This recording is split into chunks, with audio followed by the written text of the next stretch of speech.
Thomas Pringle.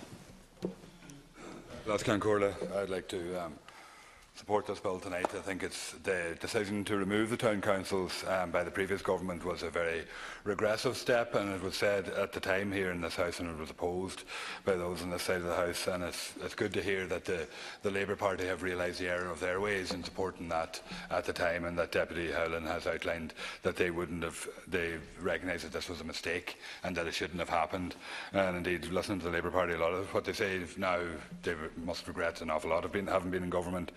Because they're opposing stuff now that they opposed when they were in government, and that it wasn't necessary at that time, but it is now. But I mean, removing of the town councils certainly was a very regressive step, and I think any move that can actually strengthen democracy and bring it down to a more local level has to be welcomed, and I would commend Deputy Castles for that and this bill, because I think that's the way we should be going.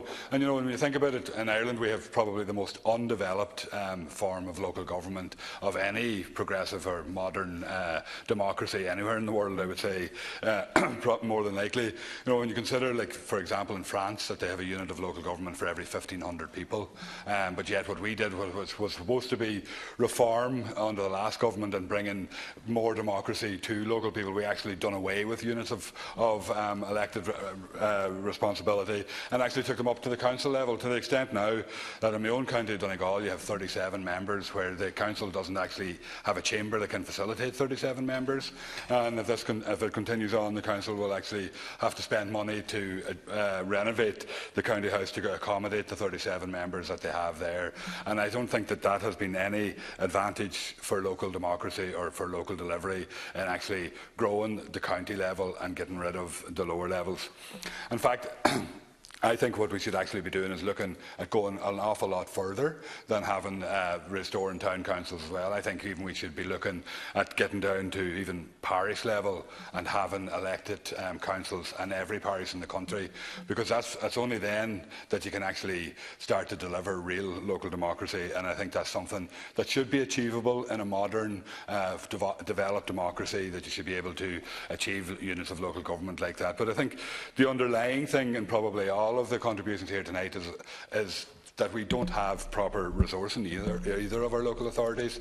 They have very little ways of raising funding locally, and because of through the recession, because the property tax was given to local authorities, and this was supposed to provide funding at a local level, but for every euro of fundraising power that was given to local authorities, probably €10 was taken away back into central government again under the auspices of austerity, to ensure that the budgets could be reduced at a national level. And I don't think that has done anything to further the delivery of local democracy and local government.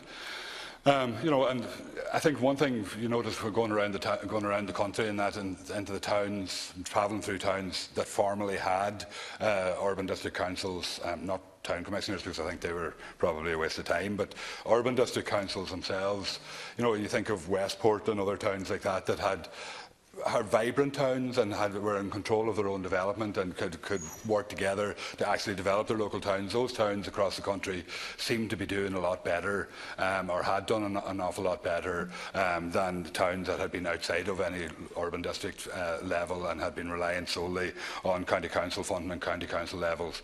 Of course, there is probably a couple of examples around the country of towns that haven't worked, even though they had urban district councils, and that's something that could be looked at as well. But in essence, I think we need to get back to that level of, I know there's been suggestions here of towns of 5,000 or more should have their own local authority or local level, but I think we should be actually going an awful lot deeper than that, or an awful lot lower, down to parish levels, and maybe by the size of the parish, but smaller parishes could maybe just have an elected mayor that had an input there in terms of local administration, and moving up then through levels, different tiers, up to depending on the size and the population of the areas. And I think that's something that could be really progressive and really change the democracy and change how things are delivered on the ground. But for that to happen as well, there has to be a recognition at national level that you have to give something up, and you have to loosen the strings and give some control down to those democratically elected bodies as well, because there's no point setting up urban councils or resetting up town councils without them having real control and real revenue raising measures and ways to actually decide on the spending of the funding themselves, because that's vitally important. And in order to do that, central government would have to give up some of that control. So I think it needs to be a very broad look at the whole issue, and not only establishing the councils but actually establishing funding mechanisms for them as well. But overall, I think I support this bill, and I think it's worthwhile. Thank you. I could move on to the rural independence. Deputy Matty McGrath, you have in total 9 minutes. Sharing my time, to Hilly Reyes and Michael Collins. As I said, the local I support this motion, and I compliment Deputy from Meath for bringing this forward, despite the fact, as I said to him, it's partly at the time